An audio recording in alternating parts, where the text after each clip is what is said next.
Good evening, Bloomington. It is such a joy and honor to be on this stage at the Buskirk Chumley after 2 years of Walk the Talk. So thank you all for turning out tonight, and we're excited about the speakers that we have for you. I also want to acknowledge that there's a lot going on in our country. If any of you have watched the news even today in the last couple of weeks, one thing I learned from a friend of mine who's a sacred activist by the name of Andrew Harvey. Andrew used to counsel me, you can acknowledge the darkness, but don't stare at it because it'll stare right back at you. So for the next hour and a half or so, we're going to choose to get happy. The Dalai Lama has often said that the purpose of life is happiness. But how do you create happiness if all we find is darkness in our personal lives? Or if we have a glimpse of happiness, how can we sustain that?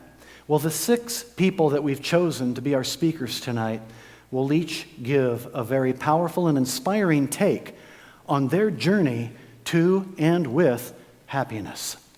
My name is Richard Brendan. I'm the co-founder of Walk the Talk, and I'll be your MC tonight. I also want you to show some love to a few other people who will be hiding right now, but they'll be coming back out at the end of the program. Jennifer Brenducci, who is the glue that holds all of this together. She's our program coordinator, stage manager, and I think she has a few more titles. So Jennifer Brenducci, you'll meet here at the end of the program. But I want you to show some love with your applause to the co-founder, the man who's our fearless leader.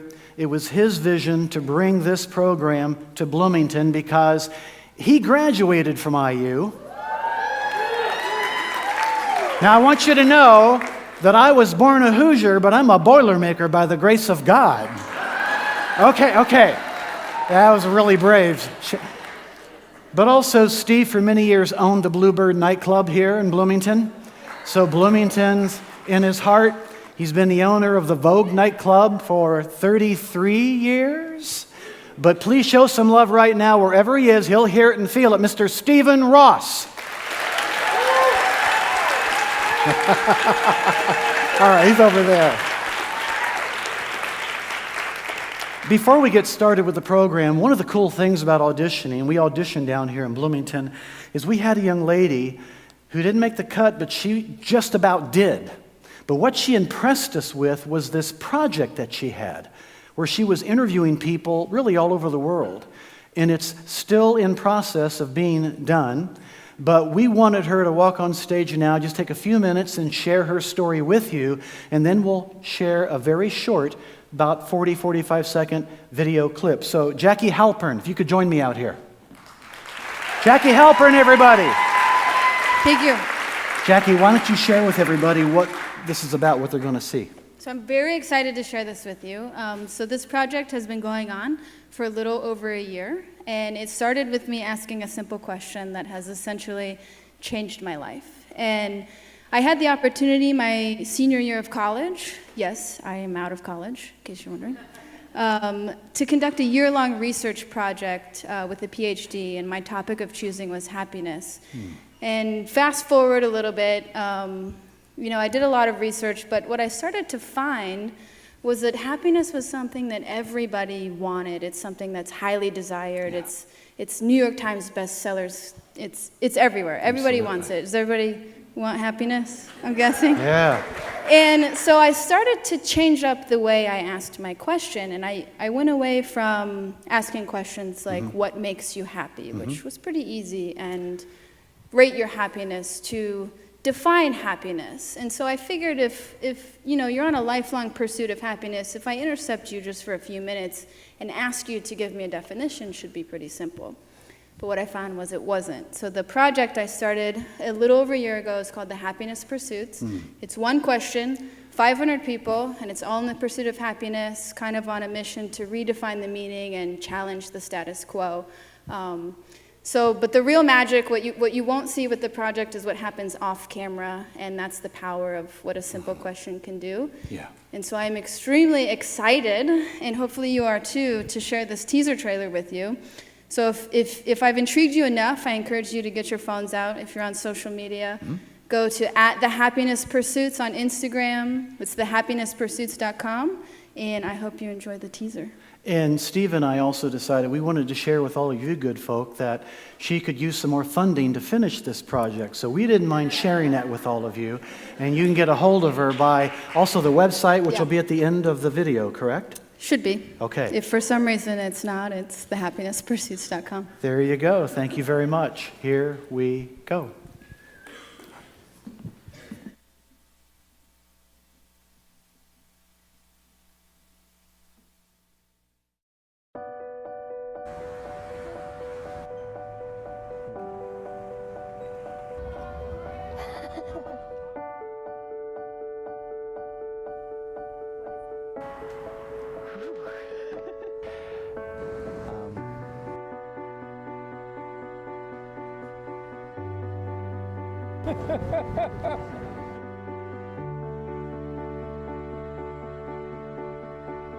What is happiness?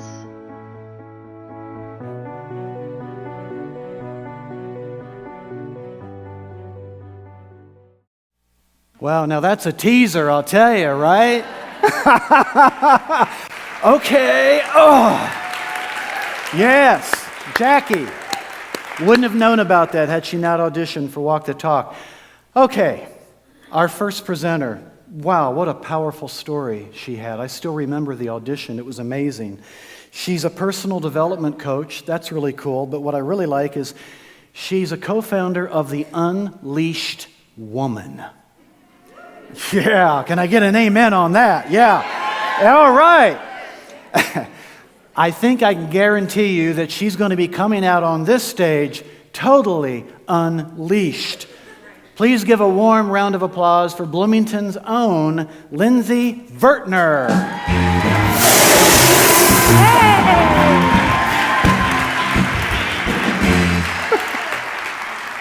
Hello! Don't you love this confetti? Yes? Oh my goodness. We gotta let it settle, because this is gonna be distracting, right? How are you? How are you?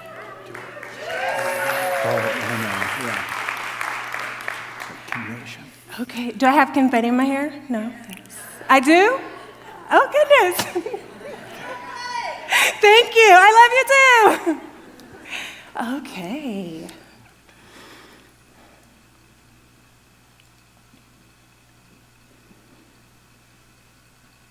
Imagine waking up in a dark room and having no clue where you are. The only thing I could see was the moonlight shining through an unfamiliar window. And without my glasses, I'm pretty much blind, so I really couldn't see. But it didn't matter, because I couldn't even move to look around and see where I was. So I have no clue where I'm at, I can't see, and I can't move. Now, if you're picturing a scene straight out of a horror movie, that's exactly what I felt like. So I started to panic, because that's all I could do in that moment. Eventually, I tire myself out and I fall back asleep.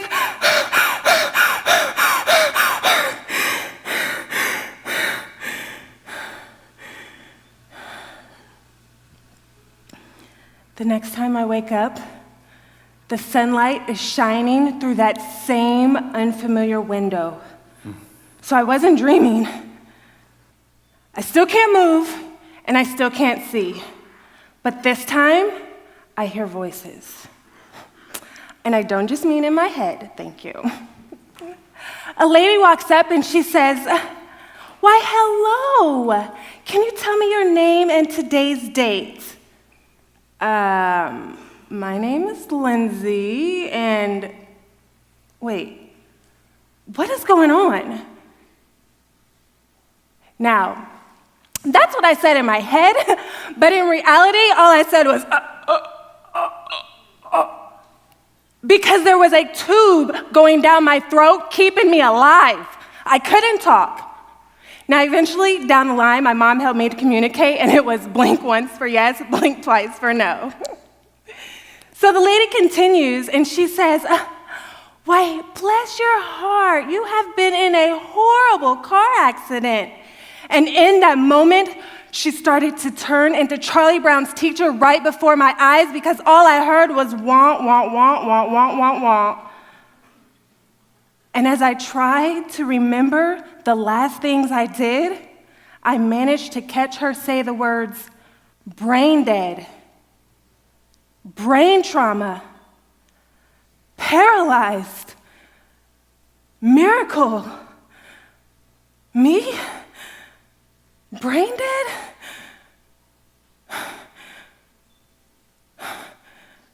Now I know what you're thinking.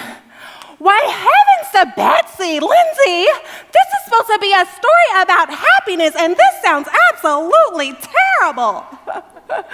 And that's all the more reason that this story is so important, because creating your happiness helps to create your healthiness.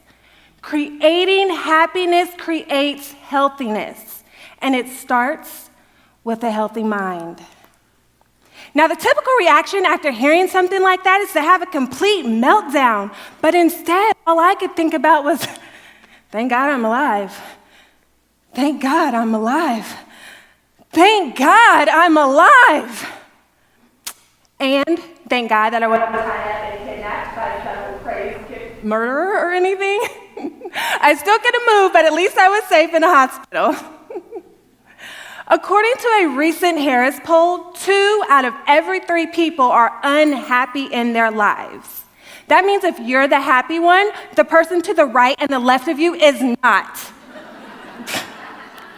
Consistent unhappiness is linked to higher rates of stress, increased rates of depression, and can even cause physical damage in your body. But studies also show that happier people are more resilient, they cope better with stress, they have stronger immune systems, and ultimately they live longer lives. So I'm going to share with you some super simple tips to help you create happiness in your own life so that you can live a little bit healthier. So tip number 1, we can't focus on the positives and the negatives at the same time. We have to choose one or the other. Now, I could have focused on all the injuries that I have, but what was the point? What's done is done. And when the doctor said that he didn't know if anything was permanent, all I heard was maybe my hair would grow back, maybe I could walk again, maybe I'd be able to breathe without a trach in my throat. I chose to create my happiness by focusing on the positives of the situation. So when people came to visit me, they didn't see somebody to pity and cry over.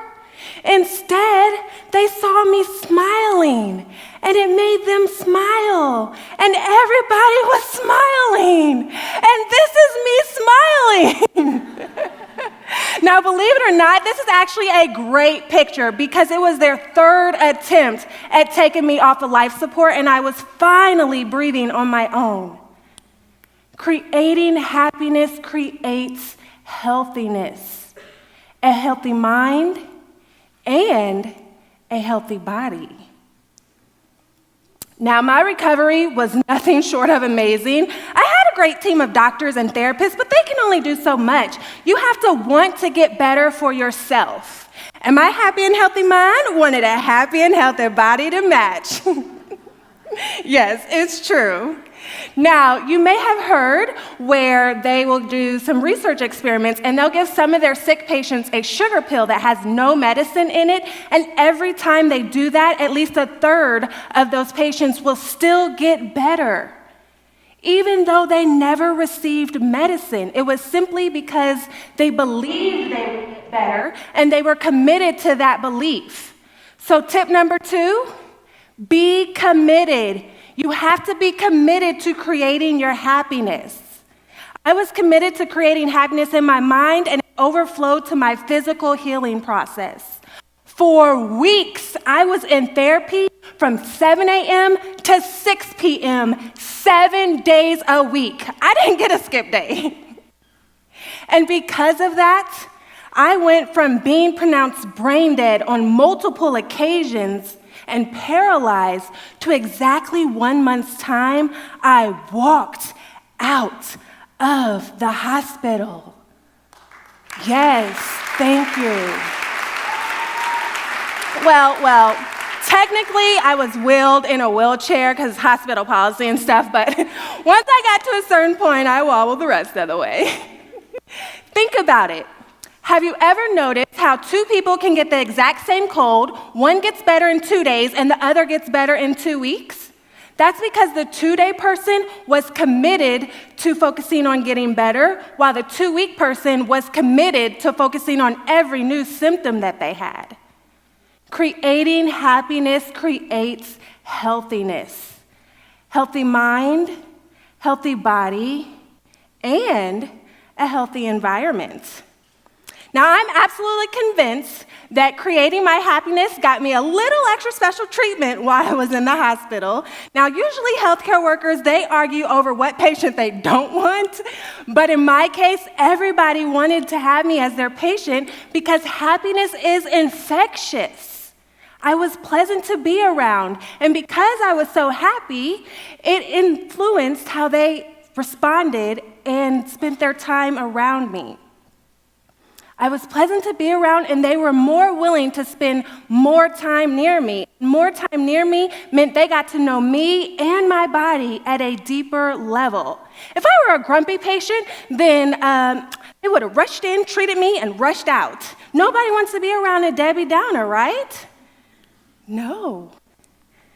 This is my amazing nurse named Ken, and one day he noticed that my left leg was a little bit different, and because I was still paralyzed on my left side, I couldn't feel the change that was happening, so he ordered an ultrasound to be done on my leg, and what they found was a chunk of blood clots that had started to break apart, and if they wouldn't have caught it, it eventually would have traveled up and gotten into my heart and lung area, and I would have died. So imagine to survive all that trauma only to die from a blood clot. There's a famous psychologist by the name of Dr. Lewis Terman, and he studied an entire generation of people for over 8 decades. And he found that even just being around unhappy people for too long was linked to poorer health and a shorter lifespan. But luckily for us, being around happier people helps to create a better quality of life. So tip number 3 is to simply have fun. Everything does not have to be so serious all the time. Let's say that you have to force yourself into work because you hate your job. You have to focus on the positives of that job, create happiness while you're at work, and then figure out how to make your job fun for you. Because remember, happiness is infectious. And eventually you'll start to shape a work environment that is more enjoyable to be in. Creating happiness creates healthiness, and it's so vital to enriching the quality of our lives. And you don't have to go through something as extreme as I did, because guess what? The negative side effects of unhappiness doesn't care why or how you got unhappy. It'll still give you depression just as much as this person or that person. So, whether you are in a bad car wreck, or maybe you're struggling financially, or maybe you're just getting out of a toxic relationship, you have to choose to create happiness in every single moment that you can. It takes the same amount of energy to be miserable as it does to be happy, so choose happiness. Remember, we have to choose to focus on the positives, and then we have to be committed to that choice. We can't just give up after 2 weeks like we do with our New Year's resolutions. And then we simply have to have fun. One time, the doctors asked me what my name was, and I was about over it by then. So with a straight face, I said, Abraham Lincoln. And everybody laughed once they realized I was joking, and it was all good. Yeah, they were nervous for a second, but I started laughing, and they started laughing, everybody's laughing.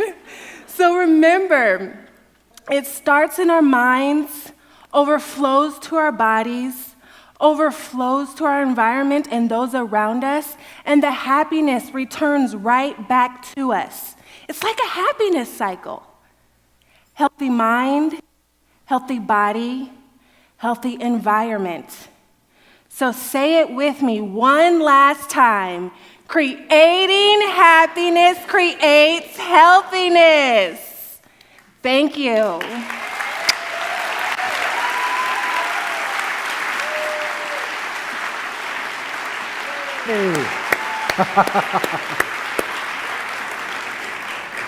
Great job. Thank you. Thank you also for sharing such a powerful story, not only with us, but now with so many who are here tonight. That was amazing. And also thank you for the takeaways.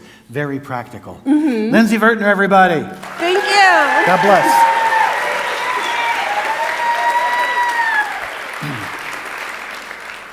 Our next speaker has, I think, a very powerful presence. She also teaches and leads from the heart, and that gets my vote anytime. But there was a description written about her that I wanted to just share with you because I thought it was so cool. She also specializes, now get this, in the art of splatter through the process of hula hoop dance and movement. Only in Bloomington, right? Yeah. Maybe she'll have her hula hoop with her as she comes on out. Please welcome Amy Kreitz.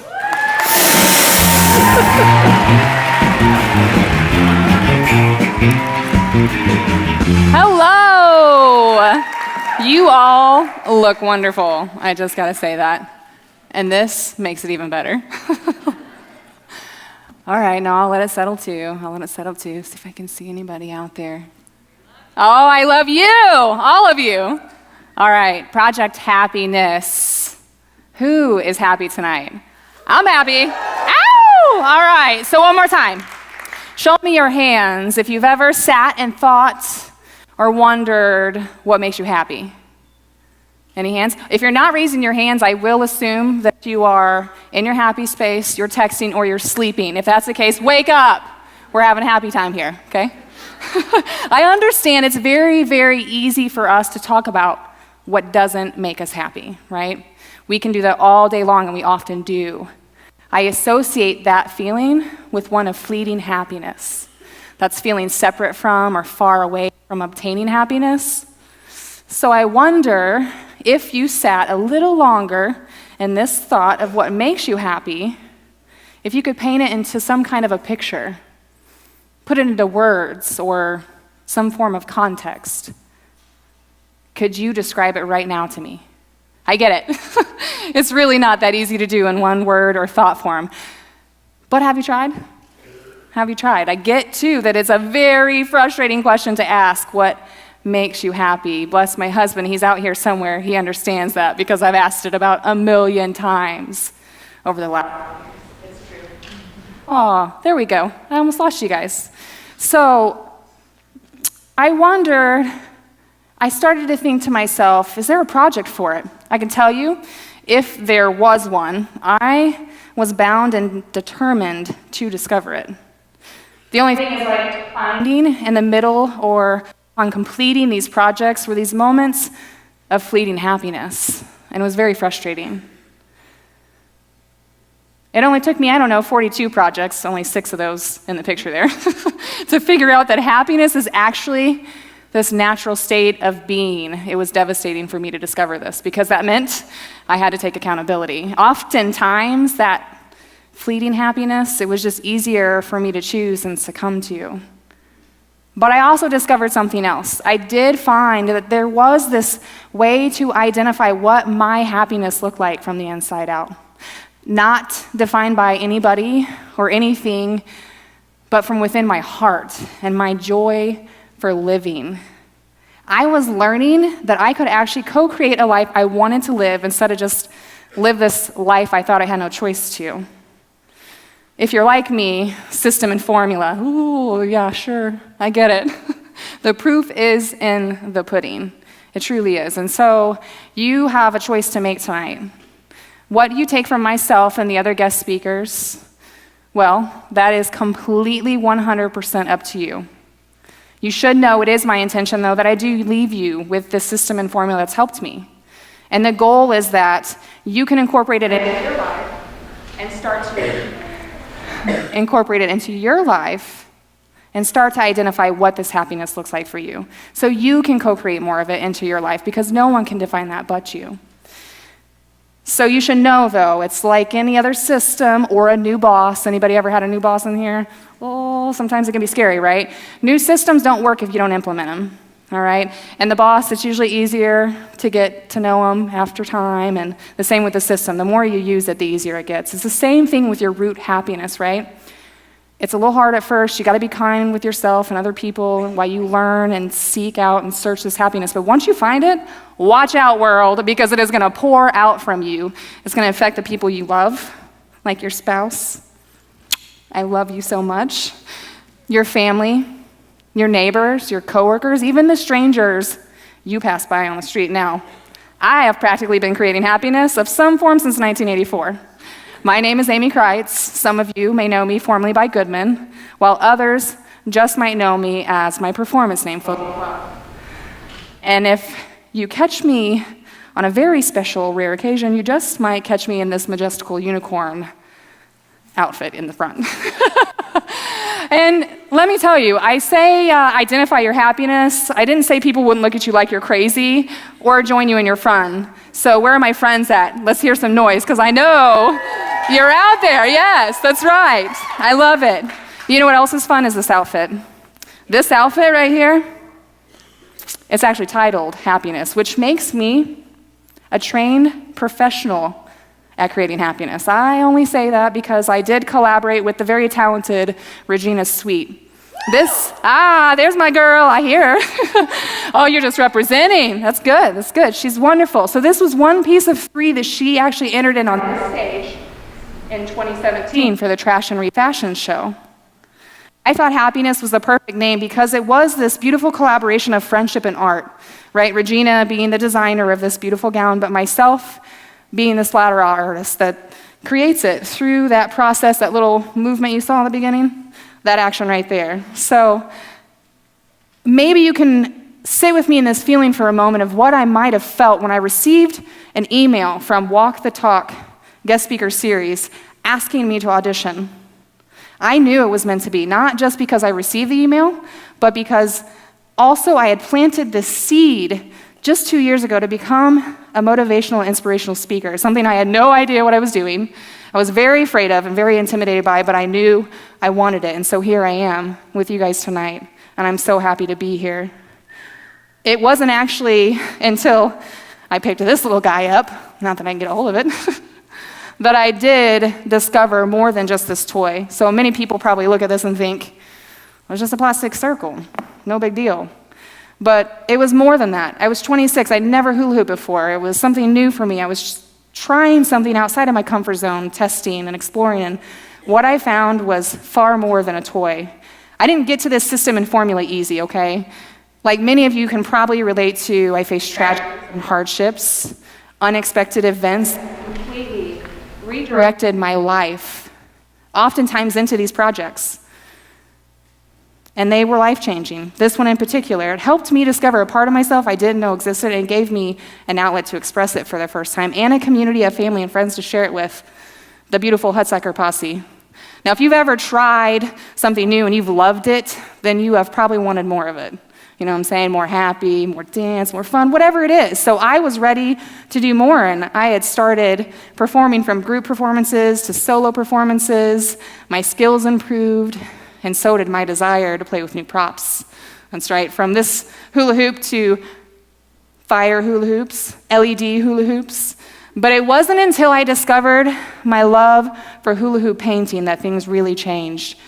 It was the summer of 2014, Controlled Chaos, the Boys and Girls Club. I had been volunteering there already for 3 to 5 years, and the kids loved hula hoop dance. So when they told me Controlled Chaos was the theme, I was like, sign me up. How else can you get kids excited and get controlled chaos other than hula hoops and paint, right? We made some massively beautiful art, as you can see up top there. It was just the beginning, though. after 2 years of doing that, I had decided to again step out of my comfort zone and apply to teach my very first workshop at Playthink, this very beautiful movement, music, and art festival. It was a lot of fun. Now, if you have ever been on this journey of seeking happiness, which I assume most of you are either seeking it, are in it, are looking for it, then you know that you're also on a personal development journey. And that when you will follow your heart, I will tell you this, opportunity will arise for you. You're ultimately going to have to choose on whether or not you will take it. When I got that email, I could have said, no, I don't believe in myself. But I came here anyway, and I did it, and I'm here tonight. And because of that, I'm now doing more of that in my life. So from Playthink to Beaver Island Music Festival to the Woolery Art Market hosted by Herald Times to Good People, Good Times and more, I had found my happiness and I was ready to share this hoopiness with the world, if you know what I mean. And so, how did I do it, guys? What is this system and formula? I know you've been dying to hear it, right? Anybody want to know? Okay, well, I'm happy to say it always existed within me, and it exists within each one of you. It's this internal guidance system is what I discovered. I found out that my thoughts and feelings were always running, like crazy. I know a lot of you can probably relate to that. And so I found if I paused in a moment to listen to what they were telling me, that even if it was negative, nasty, or didn't feel right, it was still telling me something I wanted, right? Because I knew I didn't want that.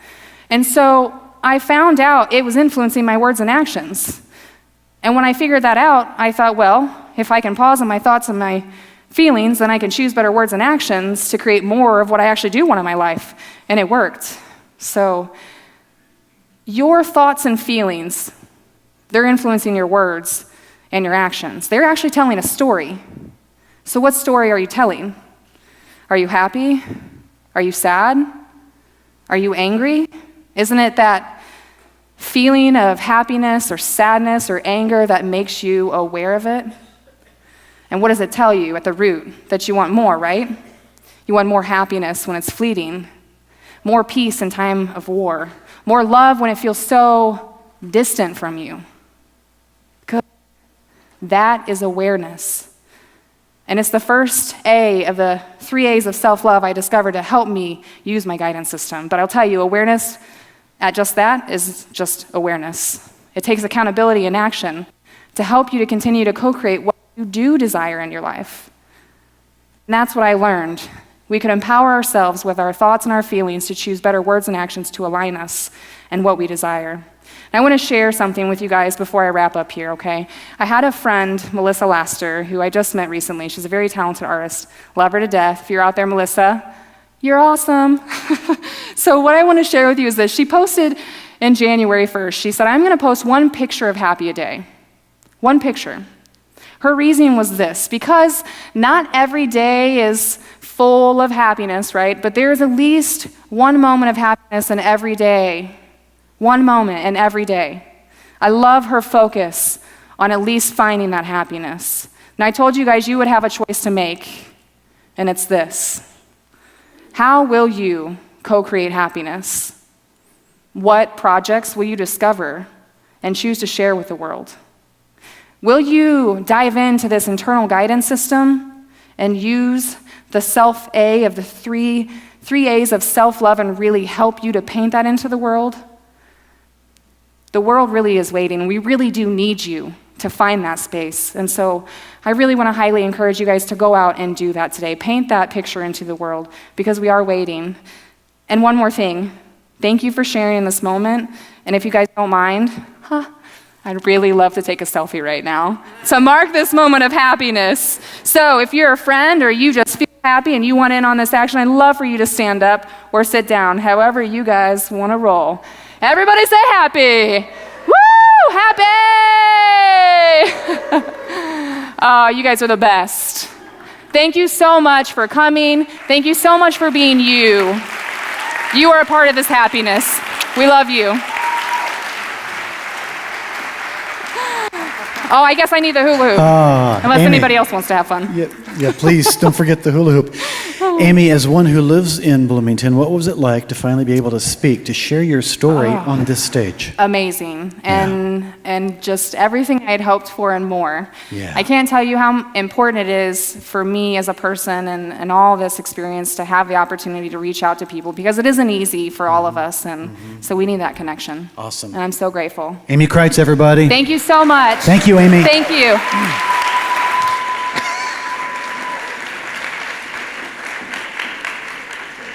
Gotta love a woman with a hula hoop. Our next presenter is somebody who is not new to Walk the Talk. Our very first event 2 years ago, the topic was gratitude. We held it at the Vogue, and she was chosen to present for that event. She had never spoken ever on stage in her life, and she was amazing. She auditioned for Creating Happiness. I think you're going to find that she's not only a writer, but she's a master storyteller. She's also CEO of Cards for Humanity, which, by the way, there's a vendor table out there when you came in for cards, so please check it out if you didn't get a chance when you come in. But please give a warm welcome to Andrea Stump. Come on, Andrea.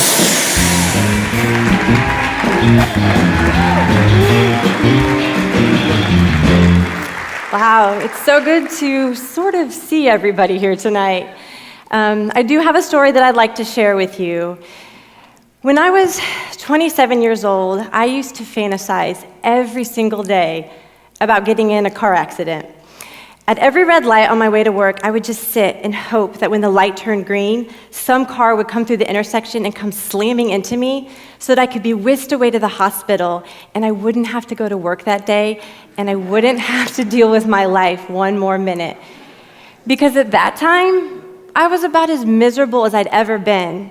And my problem was that I didn't have a problem. You know, this job that I was going to was actually a really good job, and I had this loving boyfriend and this great community of friends. From the outside, everything looked fine.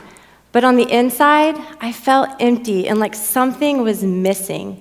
And layered upon that feeling of emptiness was this feeling of shame, because I knew that around the world, so many other people didn't have it as good as I did.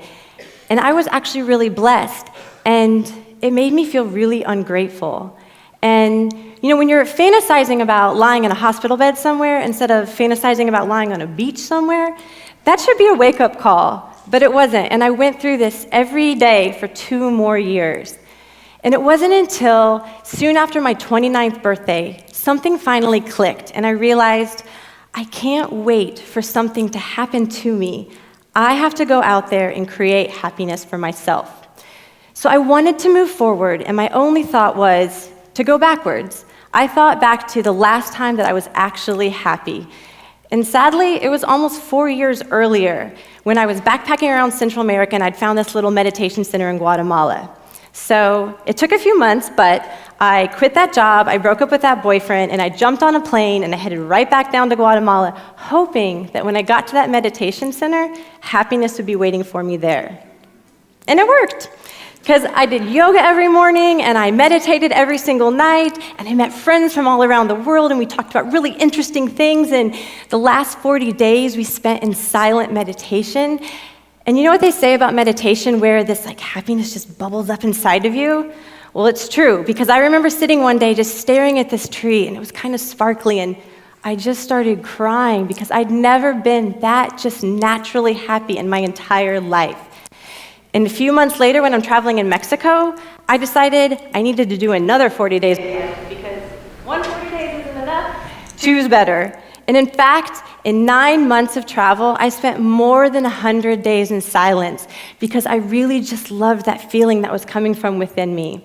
And when it was time to go home and I'd run out of money, you know, I wasn't even worried about it because I knew that I'd found the key to happiness within me. And so I get back to Indiana, and it's January, and it's cold, and I'm at my parents' house, and it's the house I grew up in, and they're down in Florida, so I'm house sitting. And I'm alone, and it's quiet, and I'm basically in silence again, except this time, I'm miserable.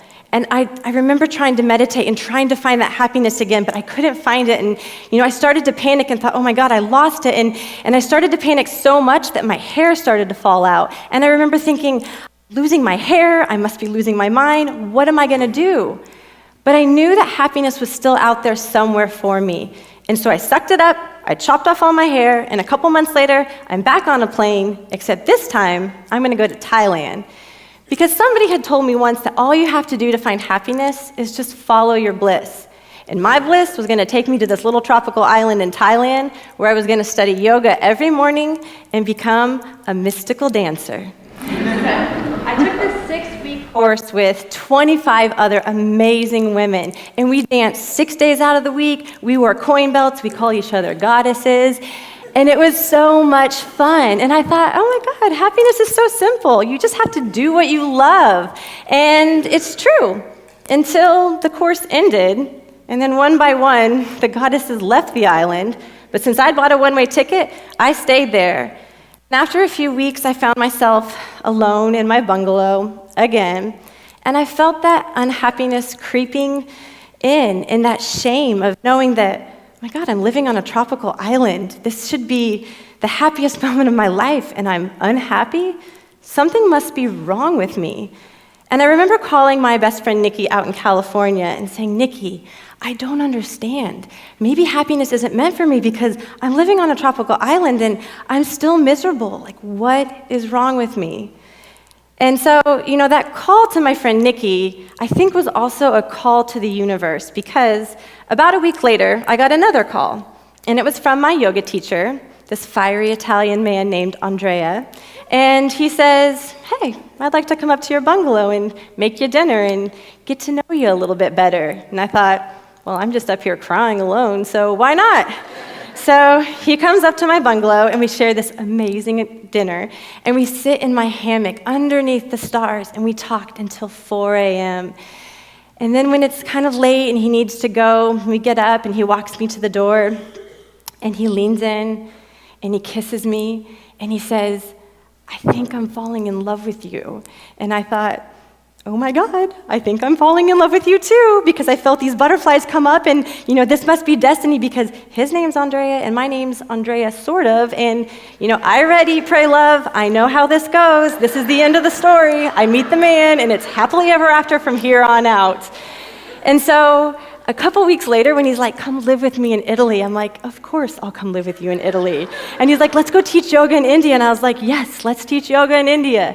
And we 6 months traveling around, just blissfully in love, planning our lives together, and we had planned to open up a yoga school and do really meaningful things for this world. And at the end of the 6 months, I ran out of money again, and I needed to come home, but I wasn't worried, because again, I'd found the key to happiness. You can sit in meditation, but you can't meditate for 24 hours a day. And of course, you can do what you love, but if you don't have anybody to share it with, is it really happiness? And so I had found my person. I knew that we were going to start this school, and so I felt good about this. So I get back on a plane, and I go back to Indiana, and I arrive in January. But this time it doesn't even bother me, because I know what I'm doing. I'm going to find a job so that I can get back to the island in Thailand, get back to my Italian boyfriend, so we can open up our yoga school together. And Andrea and I would talk about every other week, and we'd talk about plans and what we're going to do, and it's actually a 12-hour time difference between Thailand and Indiana. So every week or every other week started to stretch a little bit farther. And then, sometimes I'd call my friends on the island, and I heard about one woman, and then I heard about another woman, and then there were so many women, I just couldn't keep count anymore. And the last time I talked to Andrea, I finally just said, I can't do this anymore. I'm not coming back to the island. I'm not going to start this school with you. It's over.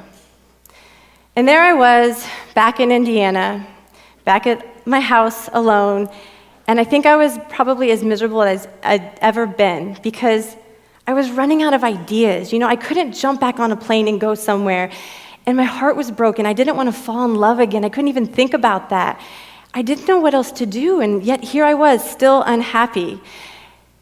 But then I had one more thought, and I thought, what about purpose? I'd read so many Oprah magazines, and I knew purpose was a really big thing. So I needed to find purpose in my life, because I was just flying around the world and not really doing anything. And so I thought, I've collected all these stories. I've always wanted to be a writer. I'm going to write a book. And so every morning I would wake up and I would just jump in my chair, and then I would sit for 10 hours a day, and the stories would just come flooding out of me, and it felt so good, and I was happy again. But anybody that tells you that writing a book is a blissful experience, yeah, I would seriously question their sanity, because after about a year of doing this, I wasn't jumping in my chair. I was dragging myself to this computer, and I wasn't having stories flood out of my mind. My mind was flooded with thoughts like, nobody cares about your stories. You're not even that good of a writer. No one is ever going to read this book. And that's when I really hit bottom for me, because I tried it all, and I still felt unhappy. But I had nothing left, and so I decided I'm just going to keep writing this book. And luckily, a couple months later, I'm looking through some notebooks, and I'm writing this part of this book, and I come across this story from my travels, and it had made such an impression on me that I put it in my notebook, and the story goes like this. There was a woman named Madame Blavatsky, and she's a real person, or she was a real person, and she was this great spiritual teacher, and she used to travel all around Europe teaching about the mysteries of life. And she was always rumored to do the same thing. As she'd ride on the trains from city to city, she'd sit by the open window with this little bag of wildflower seeds on her lap, and she would just reach in the bag and just toss the seeds out the window. And one of the passengers asks her once, why do you do this? Why do you waste your time and your money throwing seeds out a window for flowers that you're never going to see grow? And she says, well, I may never see these flowers grow, but think about all the people that will ride on this train for years to come and the joy that those flowers will bring them. This, she says, is the meaning of life. And I thought, wow, what wildflower seeds could I throw? And I had this idea. So that night, I grabbed some note cards and I just scribbled out a few notes. And the next day when I was running errands, I left one at the gas station and, at the car wash and the grocery store, and they weren't really that important notes. They're just little index cards that I had written like, hey, you're awesome, and put a sticker on it or something. But after I left them, as I drove away, you would have thought that I had just cured cancer, because the amount of joy that flooded my system just thinking about who was going to find that note. Was it going to make them happy? It was incredible. And so I started doing this all the time. And my friends started asking me, how do you do this? I wish I could do the same. And nobody ever did. And so I had this idea that I would make cards, and I would give them to my friends and other people so that they could spread them like wildflower seeds, so they would feel the joy that I felt by giving to others. And this is how my project Cards for Humanity was born. And now I've been doing this for almost 3 years now, and I can tell you that I'm happier now, still living in Indiana, even in January, than I ever was living on an island or traveling around. And I think that what this project has taught me is that when I was miserable, I thought that I had to go do these really big things, like one-way tickets to Thailand and 40 days of silence. But what I've learned from the cards is that it's what we do every single day in these tiny little moments that matter to our lives. And before, when I was traveling, I was always thinking about myself, like follow my bliss, what makes me happy. But it wasn't until I started focusing on the happiness of others that I truly found it within myself. And so, I think back to that girl that I was at 27 years old, sitting in that car at a red light, just wishing she'd be hit by a car. And I wish I could whisper in her ear, you don't have to go do these big things. You already have it. It's inside of you. You just have to give it away. And so I don't know where you are in your journey tonight, but I hope the story serves as just a little whisper in your ear that whatever you're looking for, you don't have to go find it out there. You already have it. You just have to give it away. Thank you.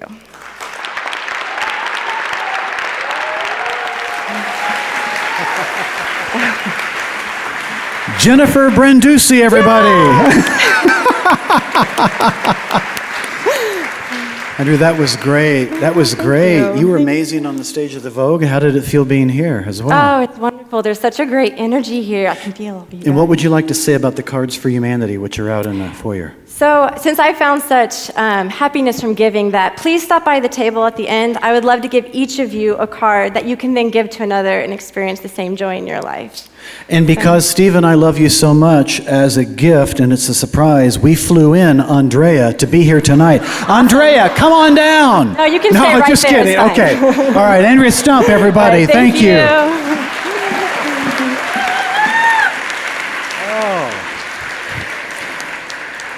That would be absolutely cruel. Beware, ladies, of Italian yoga instructors that like to cook meals. How many of them are out there right now? Okay. Our next presenter is petite, but she's got fire in her heart.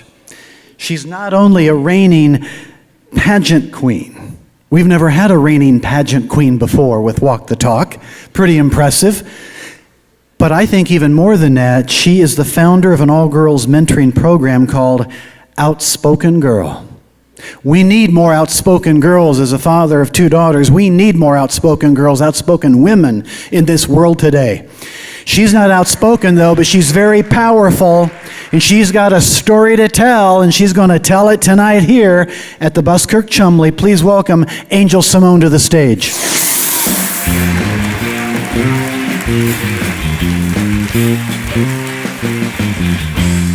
So is it just me, or does this music make you want to just do this? Right? So in 2014, Pharrell Williams, he produced this song, and it's called Happy. Now the band, they sang it earlier, but I don't think I heard you guys sing with them, so I'm going to ask for you to sing with me. I'll take the top, and then you'll take the bottom. So your part is, because I'm happy, okay?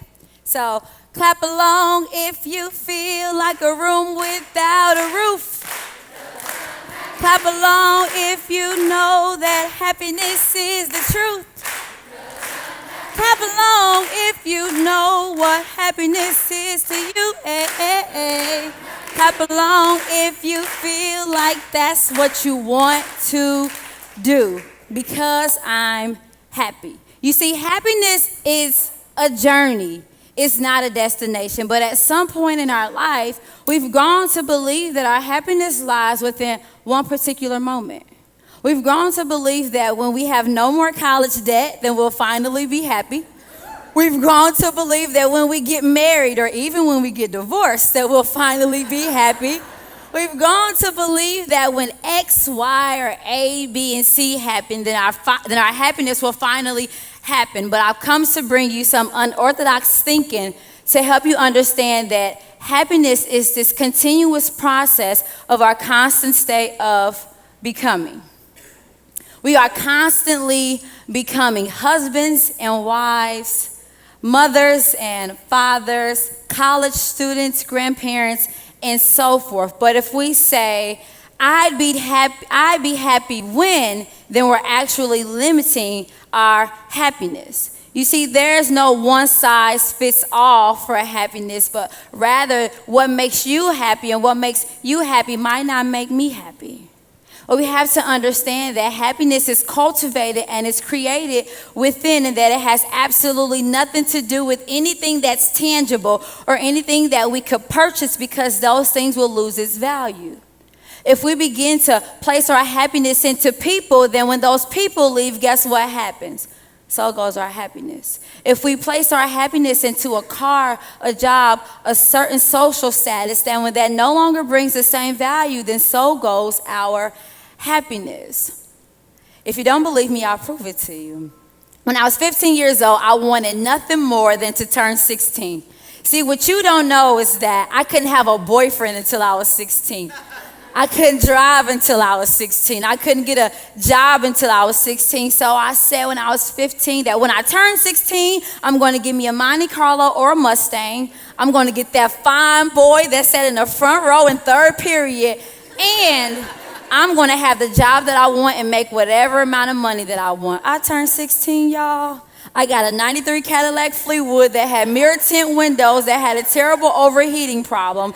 The boy in third period did not like me, and I got a job at Taco Bell making $7.25. I had to wear a hat, couldn't have my hair the way I wanted, and I could not get my nails done. So I'm pageant queen, right?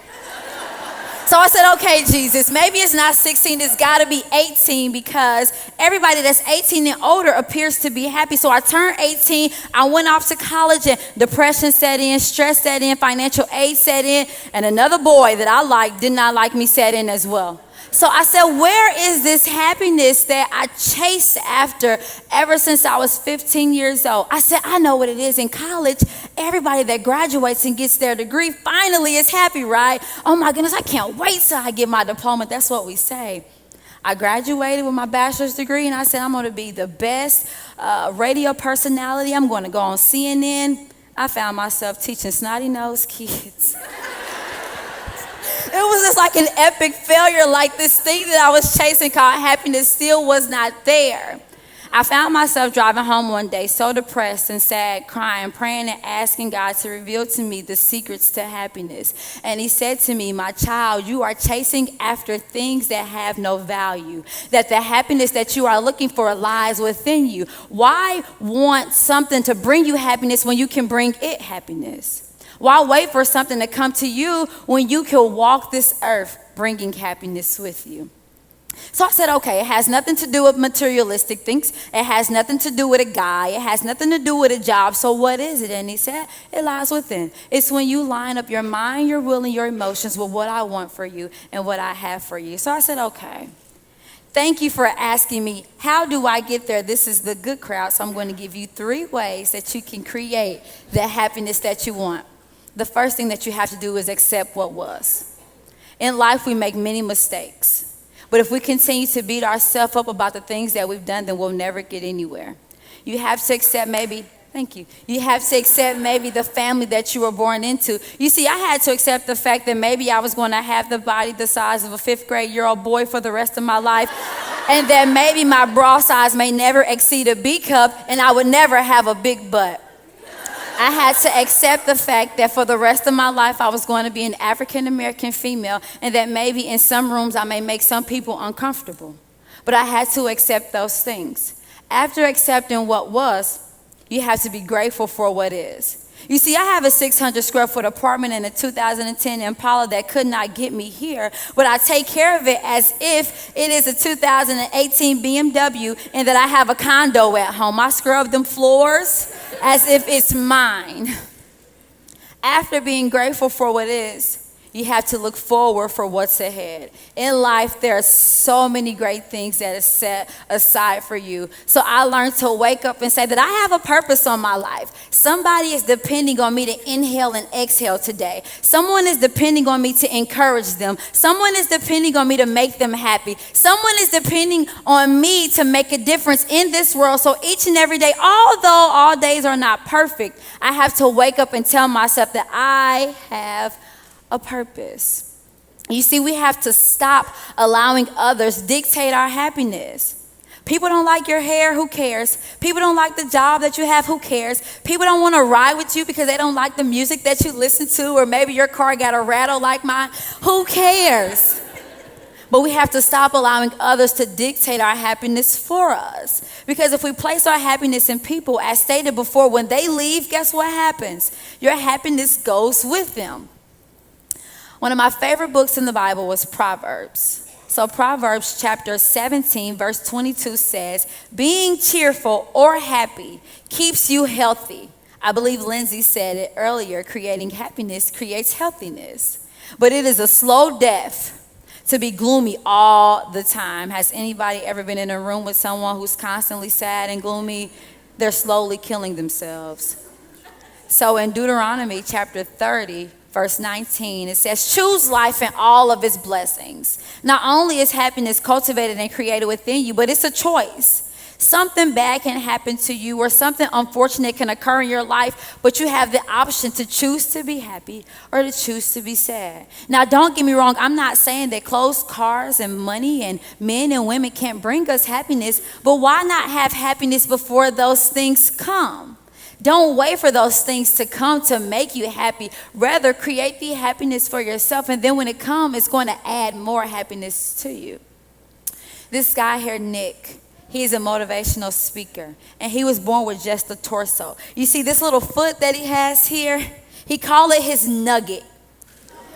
And he's so proud of his nugget, but he goes around the world and he speaks to people like you and I, and he encouraged them. You see, Nick accepted what was. He accepted the fact that he was born with just a torso.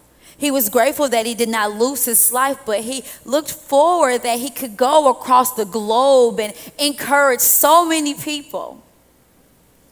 Inky Johnson was a football player at Tennessee State. One game, he had a terrible accident, and now he can no longer play football at all. He doesn't have any movement in his arm.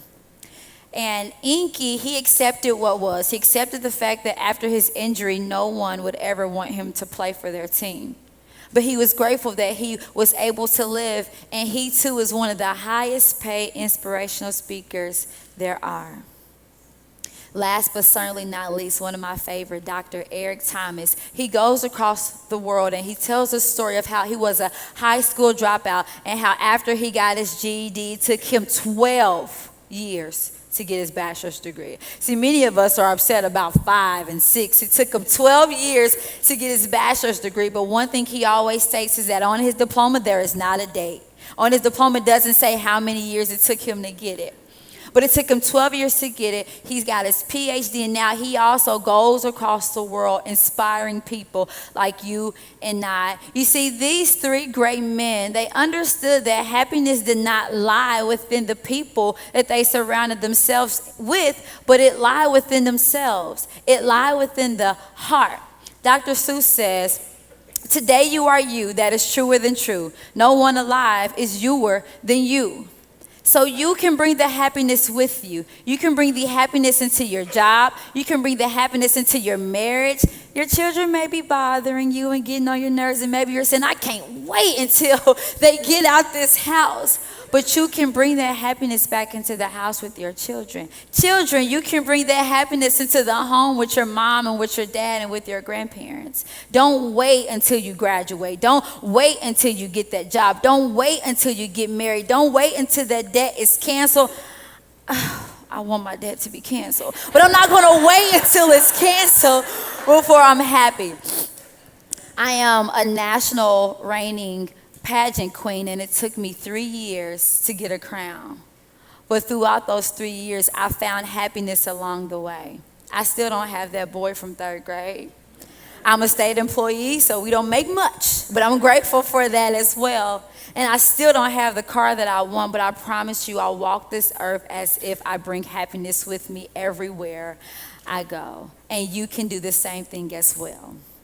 Happiness is a journey. It is not a destination. Happiness is not about having the things in life that you want, but ultimately, it's about wanting the things in life that you have. I am Angel Simone. Thank you so much for listening to my talk. God bless you. Angel Simone.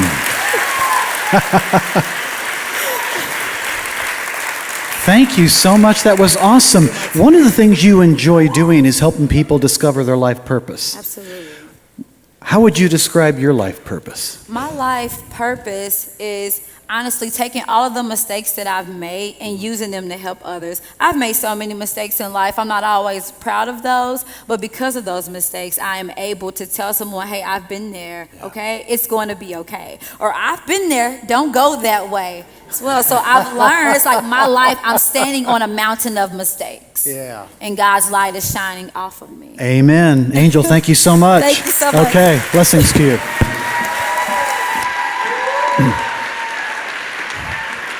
To quote a line from Gladiator, are you not entertained? Are you not entertained? Our fifth presenter, actually you can hear, here's a shameless plug, I have a radio show in Indianapolis on WICR, and I also podcast the interviews. Actually the next two speakers are on the show, and you can listen to those interviews if you go to that website, richardbrennan.org.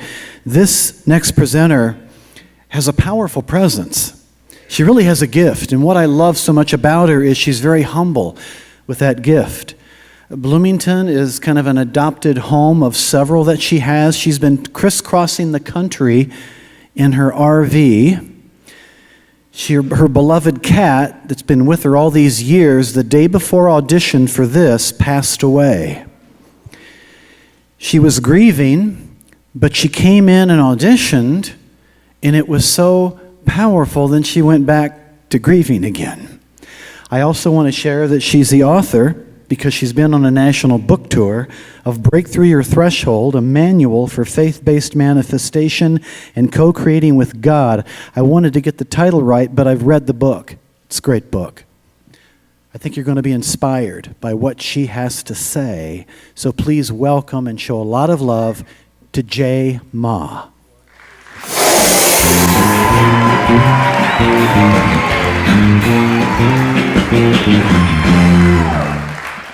It's raining confetti, I love it. Someone tell me if I get confetti stuck in my hair so you pay attention to me and not my hair, okay? We good? We good? Hey, y'all! Y'all having fun? I meant to say, are you having a fun life? Who's having a fun life? Seriously, who's having a fun life? That's what I'm talking about. If I told you guys that the access to magic, living a magical life, was not only possible, but practical, would you apply it? Would you apply it? Do you want to live magically? That's a real question. Do you want to live magically? Yeah? What I'm going to share with you guys tonight, I'm going to break down 3 different distinctions to creating happiness. There are 3 different paradigms to create happiness. And I live my life this way. Before I dive into it, what makes me credible to actually share this is I have never owned a credit card in my life. I don't even know what a savings account means. Seriously, like a savings account to me means the loose change in my car's ashtray. I'm like, 72 cents, score! That's my savings, that's my life savings. And somehow I'm able to come and go as I please, living the life of my dreams. I live and travel in an RV that I call the Goddess Mobile. And I sleep like 10 to 12 hours a night. I love to dream. One of my favorite pleasures, though, is not waking up to the sound of an alarm clock. That's how you know you're free. That's how you know you're free. And I haven't had a conventional job for like 10 years. I don't work. I serve with joy and purpose. And people are always asking me, like, Jama, what is your secret? Like, you were just broke yesterday, and now all of a sudden you're like flying to Colorado. Like, what's your secret there? And I tell them, I have a sugar daddy. And usually at that point they're like, and I'm being sincere, right? Because my sugar daddy is the most unconditionally loving, conscious, supportive, wealthy sugar daddy ever. God is my sugar daddy. God is my sugar daddy. Yeah. I recommend y'all take that. Y'all can take that. You can have that, yeah? And so when I learned how to co-create with the divine of my understanding, these particular paradigms that I'm going to share with you gave me an access to creating my heaven on earth. It's about understanding how we are creating happiness. And by the way, these paradigms apply to every single person on the planet. Isn't that cool?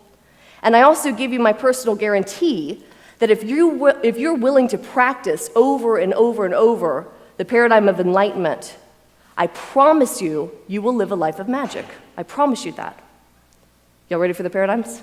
Yeah? First paradigm is over here. Creating happiness through feeling like a victim. Have, do, be. If I only had all the money in the world, I would do the things I love to do, then I'd be happy. How many of y'all have done that to yourselves? Yeah? If I just had the right partner, I would do romantic things, and then I would be in love. I would be attractive and sexy. But I need to have a partner. If I had this person's approval, I would do more powerful things, and then I'd be happy. I'd be a leader. But I can't be that happy, powerful leader unless I have approval. You're creating happiness through a paradigm of victimization. And we've all been there, yeah? We've all been there. So there's an upgrade, yeah? Next paradigm to creating happiness is through a paradigm of force, of activity. It's called do, have, be. I need to go, work harder, work harder, work harder. Then I'll have all the money I need to have, and then I can be free to travel, I can be happy. But first I need to work my butt off. Welcome to corporate America, right? Yeah?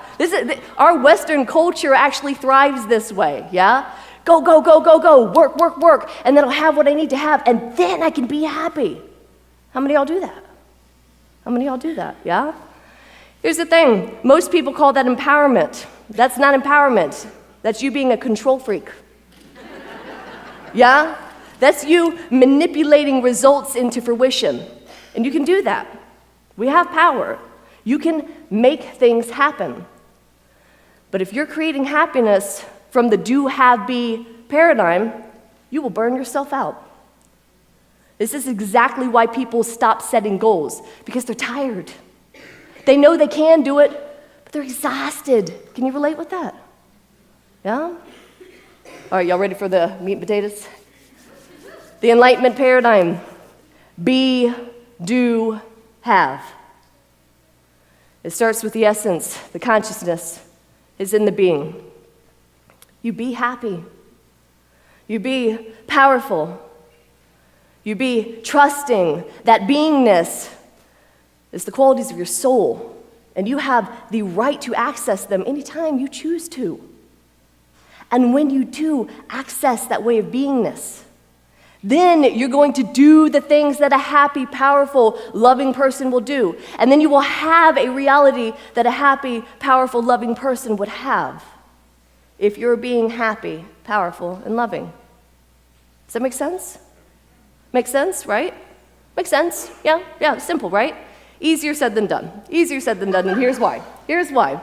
Y'all, when I first learned this paradigm, I was a do-have-be-aholic, okay? I was always on the go, yeah? It took me like 8 years to even get a handle on the consciousness of what be-do-have is to creating happiness. Because here's why. Life is going to happen. Shit is going to hit the fan. Obstacles are going to break down at the most inopportune times, and things are not going to go your way. Does that happen to everybody in this room? Yeah? So when that happens, you're going to fly off your center. And who are you being? You're in a disturbance now. Are you being scared? Are you being needy? Are you being desperate? Here's the thing, you guys. You're always in be-do-have. Because if you're being scared, needy, desperate, you're going to do the things that a scared, needy, desperate person does. And then you will have a reality that reflects fear, desperation, neediness. You're always in be-do-have. So when obstacles happen and throw you off of your pivot point, off of your center, this is the art of be-do-have. You come back into that alignment. And how do you do it? How do you get there? You breathe. You get quiet inside. You come into that alignment with your soul, with your higher self.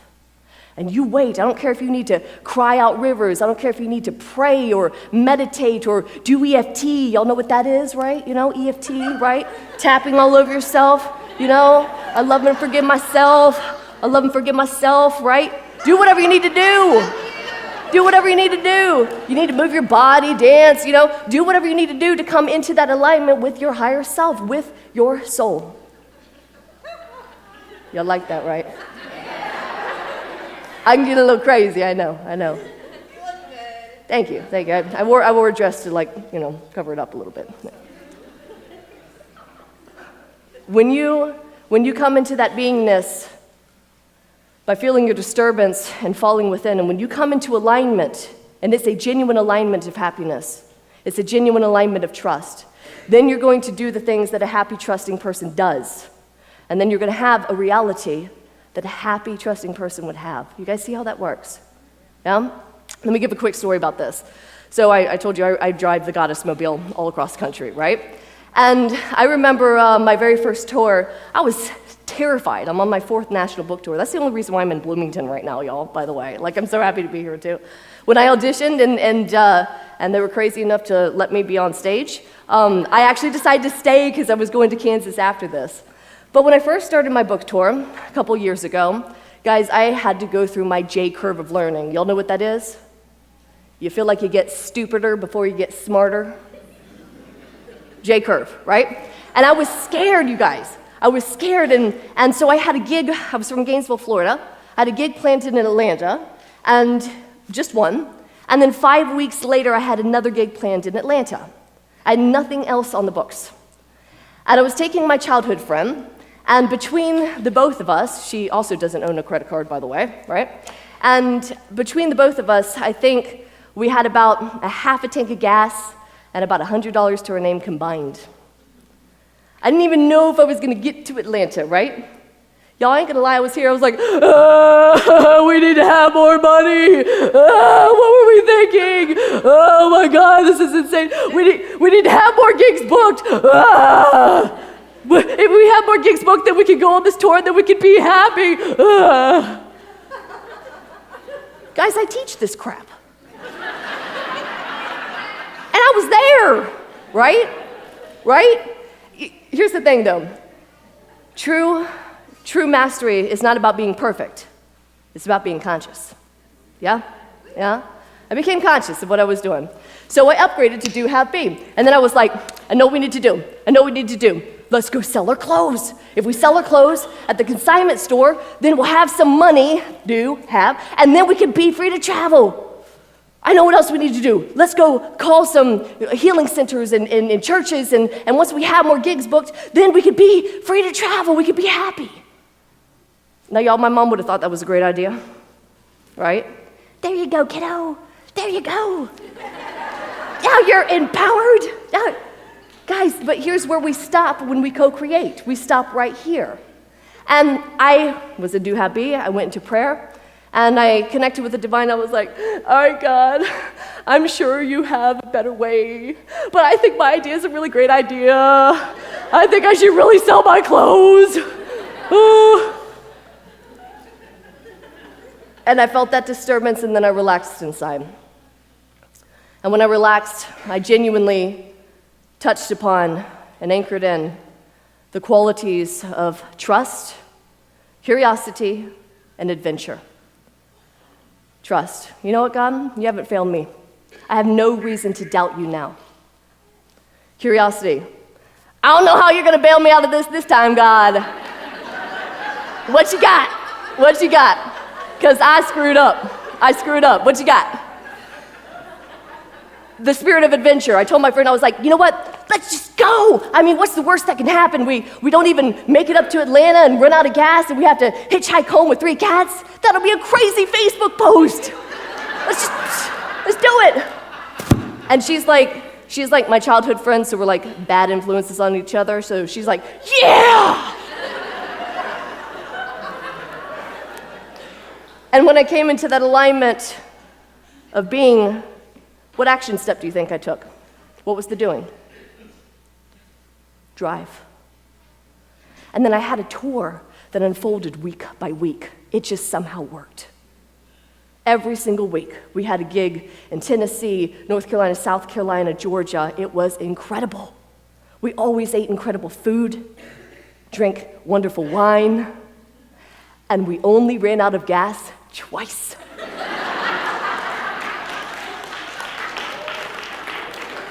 Nailed it. This paradigm, you guys, I really want you to take it seriously. I really do. This be, do, have paradigm is going to take just as much practice as an external skill in order to master. And you could do this. You're worth it. And besides that, your heaven on earth is waiting for you. Thank you.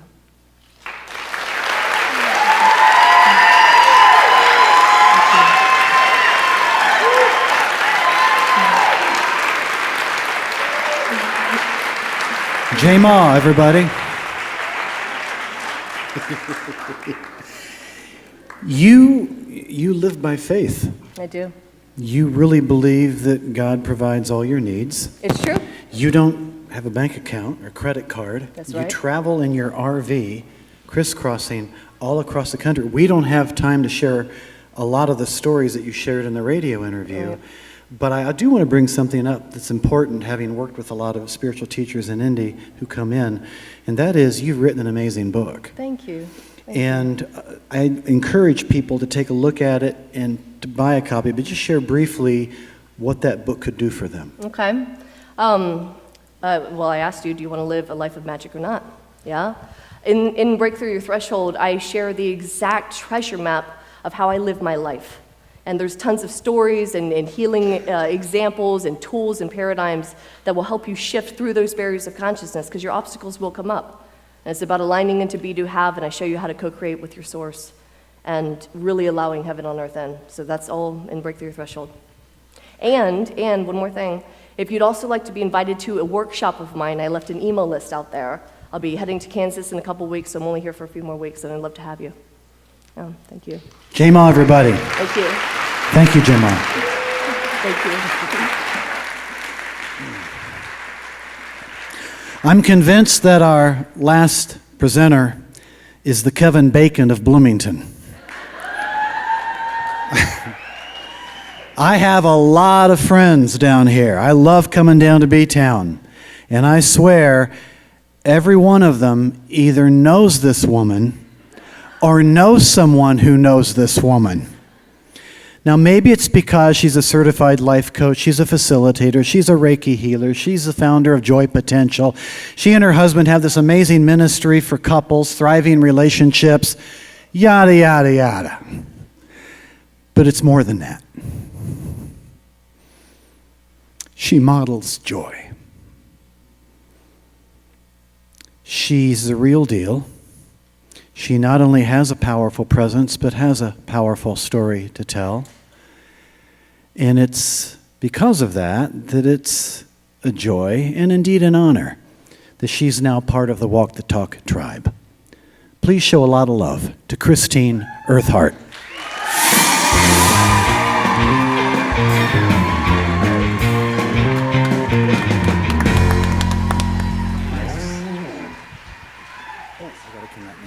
Talk to her briefly. I'll pass it on to you. 16.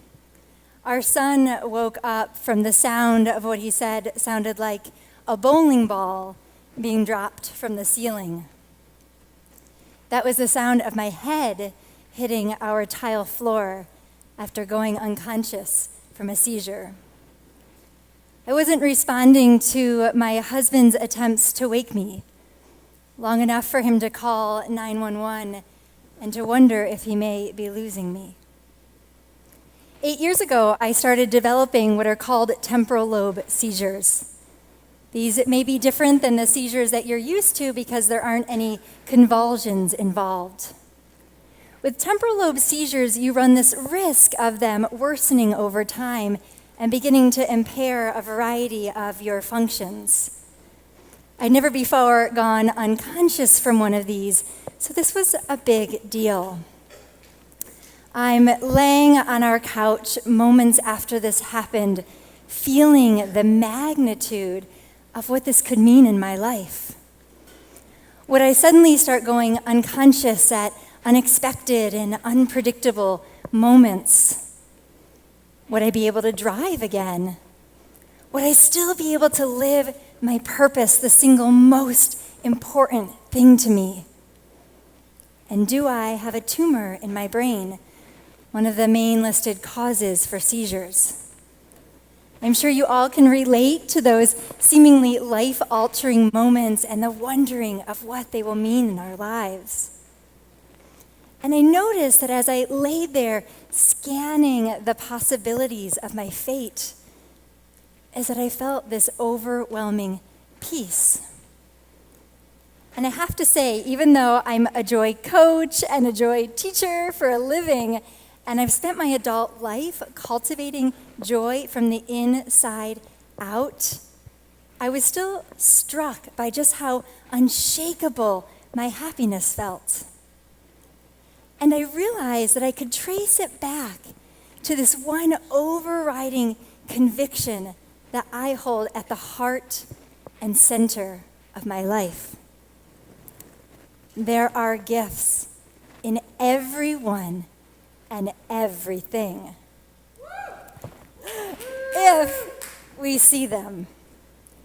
I had never before met a person or had an experience where this wasn't the case, and I knew this would be no different. I knew there were incredible gifts available to me in this, that I could turn this into something amazing. This wasn't the first time in my life when I realized just how powerful this conviction is, how profoundly it has shaped my happiness. 7 years ago, after being asked so many times by people, "How are you so happy all the time?" I decided to set out on this quest to study my life day in and day out for an entire year. How did I feel so much joy? I actually wasn't entirely sure. And so I thought, I want to document this and find out. When people would ask me about my own happiness, I saw the hunger in their eyes. Sometimes when people would ask me about my own happiness, I saw disbelief in their eyes, like, there is no way anybody can actually be that happy. And I get it. Joy can feel kind of elusive and mysterious, short-lived and fleeting. Perhaps for some of you, happiness seems nearly impossible. I long to give people a fuller response to their questions about my happiness, and I wanted to give them an answer that offered hope and guidance for more joy in their own lives. I knew that I hadn't always been this happy. I used to be painfully shy. I have this memory as a kid, like hiding in the racks of clothing at the store just to avoid people. I used to have a harsh inner critic. I was afraid of making a mistake, and I gave fear too much power in my life. So I knew it wasn't simply that I was born this happy, and yet some part of me did wonder if I was just somehow really lucky, like if I'd somehow won the joy lottery. So I got out my journal, and I was ready to document my life for this 1 year. And it only took 1 month into this self-study for me to realize just how often so-called bad things actually happen in my life. And this realization relieved and delighted me, because it meant that my joy wasn't simply based on things always going how I wanted them to or expected them to. In fact, in that first month of me documenting my life in this way, one of my dearest friends was diagnosed with cancer and died 3 weeks later. My family and I were in a serious car accident. Our beloved family dog needed 2 multi-thousand-dollar surgeries that we weren't expecting. And we had this house renovation project that went awry. I noticed that other people around me were struggling through these same kinds of things, and I still felt happy. And I realized that there were specific things that I was doing to help minimize unnecessary suffering and to maximize my potential for joy. And the great news is that these things were teachable and available to all of us. And there's one particular theme that I noticed ran through everything that I experienced that year. I saw the gifts in everyone and everything. I held firm and unwavering in that. And I saw them everywhere. And as I did, it opened up pathways to happiness that were otherwise unavailable to me. Deeply devastating things happen in our individual lives and in our world. And I'm not suggesting that these things are simply good or meant to be.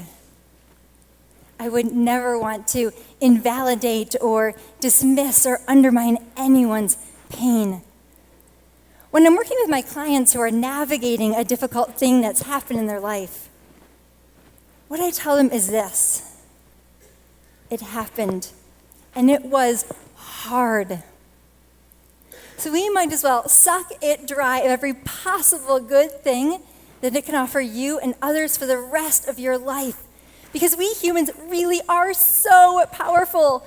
We really can turn our breakdowns into breakthroughs, our messes into miracles, our pain into something purposeful, our losses into ever-expanding love. There are gifts available to us in all of it, if we see them. And the more that we see them, the more happiness becomes available to us. So, what happens when we start focusing on the gifts inside of everyone? You're probably already quite familiar with what happens when we don't do this. To me, one of the greatest tragedies is that we've been given the most extraordinary opportunity to share this planet with other unique human beings. And we go around just judging each other. Have you ever found yourself skipping over the gifts inside of someone and instead focusing on their imperfections? What they could have done differently or better or didn't get right? Have you found yourself like spending precious moments with friends just gossiping about others, complaining about them, annoyed, frustrated, disappointed in humanity, and probably not so happy? When have you ever been in criticism and felt joy? Criticism is funny because it gives us a shot of adrenaline, which is like crack and is so addictive. But it is nothing like true, heart-opening, expansive, liberating joy. That comes from love. And this is not to deny the more challenging aspects of who we are as humans. We are imperfect, and we are all lifelong students here at Earth School. The learning curve of life can be sharp, and we make a lot of messes along the way. We get hurt and scared and confused. We make messes, and we sometimes even misdirect our gifts in ways that cause harm. What I'm just suggesting is that if we want to be happy, we must not overlook the gifts. If we want to be wise about this world that we're all building together, surely we want to look around and see what each one of us is uniquely good at, and then respect and appreciate and learn from one another. 9 years ago, I was inspired to do this social experiment. I wondered, what would happen if I opened up our home once a month for an event? It would be free and open to all women. They didn't need to bring anything at all, nothing tangible. The only thing that women were asked to uphold is this foundational belief that there are so many beautiful gifts inside of every single one of us. And we would come together to recognize and celebrate and share our inner gifts for the greater good of all. Throughout the evening, women spread throughout our home, sharing their inner gifts with each other in ways that are meaningful and beneficial, holding up these loving mirrors for one another to see each other's gifts more clearly. I decided to call it the Buffalo Sisters Gift Circle, and I put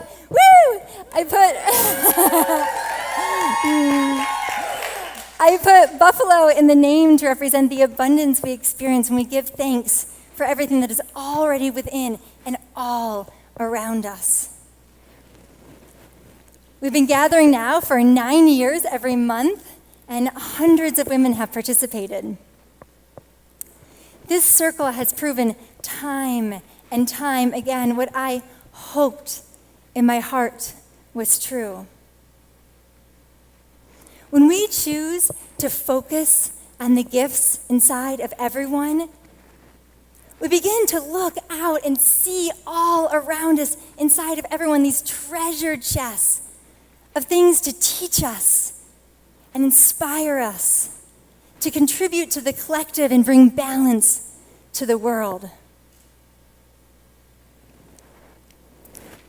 After 2 friends from my graduating class died of brain tumors within the same year of me going unconscious from my seizure, I decided it was probably time for me to get an MRI. So I went to my doctor and I told him what was going on, and he asked me, "How are you doing with this?"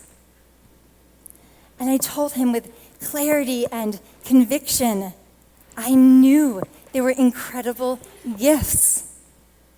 I knew I could turn this into something amazing no matter what we find out. A couple of days later, I saw these 2 text messages come in from my doctor. It turns out my brain is a little unusual. I want to share with you what these text messages said. The first one, he says, "This is a picture of a normal and healthy brain." The second text message, he says, "And this is your brain."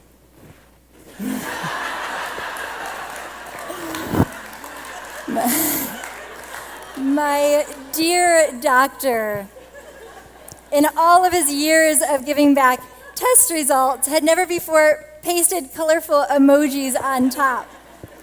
But this is what happens when we show up for life believing so passionately in the gifts that are available to us, so committed to creating them.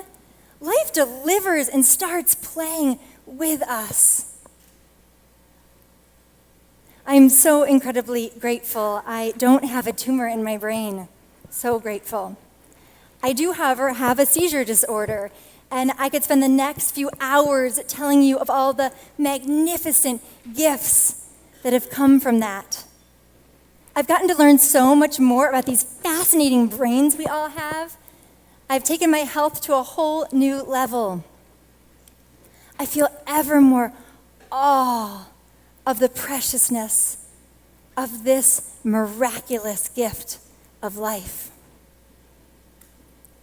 Nothing that has ever happened in your life is simply a loss or a mistake or a failure. Every seeming minus really is a plus just waiting to happen. The key is this: gifts don't usually just appear on their own. We need to be willing to believe in them, to step back from life and look for them, to be committed to creating them. So for those of you that aren't interested in believing this idea, those of you that aren't willing to consider that there could be gifts in the people on either side of you, in front of you, behind you, and out in all directions, or in whatever you're experiencing, I assure you, you will miss them. There could be so many gifts inside of you and everyone you encounter and whatever you experience, but they'll just pass right on by. But for those of you who are willing to persist in believing that there are gifts in this person, there are gifts in this experience, in everyone and everything, if you are willing to persist in believing that until they appear, they will be revealed to you. I promise you. And so much more happiness will be too. Thank you all so much.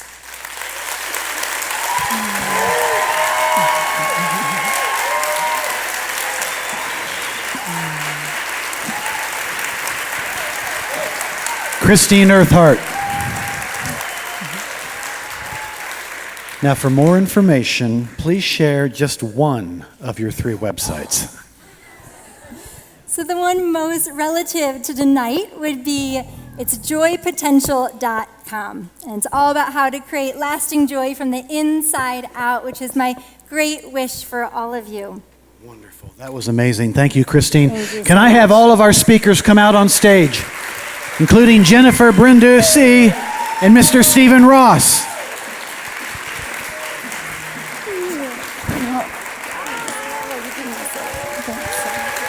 Yeah. Oh my gosh.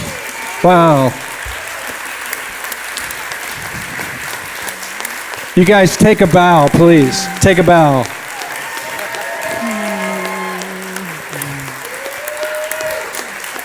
This is so amazing. It's been a long time since I've been back to Bloomington, and the last time I was here, like Richard said, I was at the Bluebird. You know, after 23 years of rock and roll at the Bluebird, I never thought I'd be doing this. So it's fantastic, and you guys are all blessings. When she talked about gifts in our lives, we're all gifts. Everybody here and all these people, everybody that helped us put this together, from the staff at the Buskirk Chumley to all these people in the band and you guys. I mean, you're all a blessing, and you're also all part of the Walk the Talk tribe now. So when you hear that word, remember that. If you're here right now, you're part of the Walk the Talk tribe. So thank you so much. I guess we're ready for the balloon drop. Oh, yeah, okay, here, wait, hold on. And one more thing. There are 42 little secret soul candies placed under chairs out there. So you might be one of them if you check under your seat. Okay, so we have 100 and some balloons up there, and in each balloon there is a message based on tonight. So you can pop the balloon and take it with you. You can pop the balloon and read the message now, or take it home like a fortune cookie and read it later. So are we ready? Band, let's hit it. Hit it, guys. Hit it. Woo!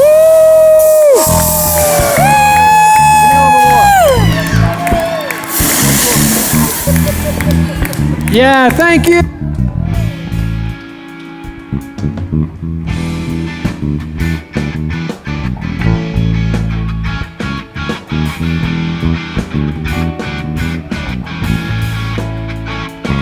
My friend, feel it tear upon tear to tear. Keep trying to tell me all you want to do is use me. Oh, but my answer, oh, better use me still. I'm gonna spread the news that if it feels this good getting used, you just keep on using me till you use me up, until you use me up. My brother sit me right down and he talked to me. Oh, he told me that I ought not to let you just walk on me. Oh, I'm sure he meant well. Yeah, but when our talk was through,